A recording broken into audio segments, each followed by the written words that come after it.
தப்லீக்கின் அடிப்படை கற்றுக்கொள்வதும் கற்றுக் கொடுப்பதும் ஆகும். ஒருவருக்கு எவ்வளவு தெரியுமோ அவ்வளவு பிறருக்கு சொல்வது அவர் மீது கடமையாகும். குர்ஆனில் சொல்லப்பட்டுள்ள தப்லீக்கின் அடிப்படை என்னவென்றால், ஒவ்வொரு கூட்டத்திலும், ஒவ்வொரு சமுதாயத்திலும், ஒவ்வொரு ஊரிலும் சில நபர்கள் உலமாக்களிடமிருந்தும் மதரசாக்களிலிருந்தும் தீனை கற்றுக்கொள்ள வேண்டும். கற்றுக்கொண்ட பிறகு தன்னுடைய சொந்த ஊருக்கு வந்து தன் சொந்த ஊரில், குடும்பத்தில், சமுதாயத்தில் தீனை நிலைநாட்ட உழைப்பு செய்ய வேண்டும்.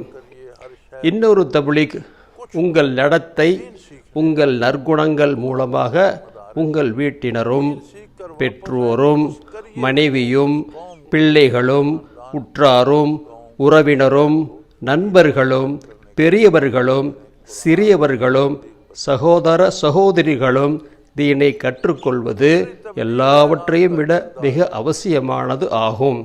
நீங்கள் சொல்லிக் கொடுக்காமலேயே, நீங்கள் சுட்டி காட்டாமலேயே உங்கள் குணங்கள் அவர்களை வழிநடத்த வேண்டும். இது மிக சிறந்த தப்லீக் ஆகும். அவர்கள் உங்களை போன்று ஆக விரும்ப வேண்டும். உங்களுடைய நற்குணங்களின் வெளிச்சத்தில் அவர்கள் நேர்வழி பெற்று கொண்டே சென்றிட வேண்டும். நம்மிடம் ஒரு மூன்றாவது முறை உருவெடுத்திருக்கிறது. நாம் செய்தாலும் செய்யாவிட்டாலும் பிறருக்கு சொல்லிக்கொண்டே செல்வது.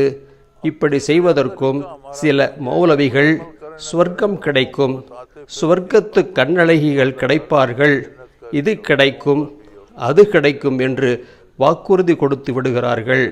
என்னுடைய கருத்துப்படி இவை தவறான பேச்சுக்களாகும். சகோதரரே, நீங்கள் உங்களையே சரி செய்ய முடியவில்லை என்றால் நீங்கள் உங்கள் வீட்டுக்கு வெளியில் சென்று என்ன செய்வீர்கள்? சில்லாக்களில் போவதின் அர்த்தம் என்னவென்றால், உங்களுடைய சீர்திருத்தம் முதலில் நடக்க வேண்டும். பிறகு சூழ்நிலை சரியாகும். என்ன விளைவு ஏற்பட வேண்டுமோ அது ஏற்படவில்லை என்றால் இவற்றால் என்ன பயன்? தப்லீக் ஒரு சடங்கு கிடையாது, மார்க்க கடமையாகும். நபி ஸல்லல்லாஹு அலைஹி வஸல்லம் அவர்கள் கூறினார்கள், ஒரு விஷயமாக இருந்தாலும் அதை என்னிடமிருந்து பிறருக்கு எத்தி வையுங்கள். பிறருக்கு எத்தி வைப்பதற்கு முதலில் அதன்படி நாம் நடப்பது அவசியமாகும். பொய் சொல்லும் ஒருவர் பிறரிடம் உண்மையையே சொல்லுங்கள் என்று சொன்னால் அது எப்படி முடியும்?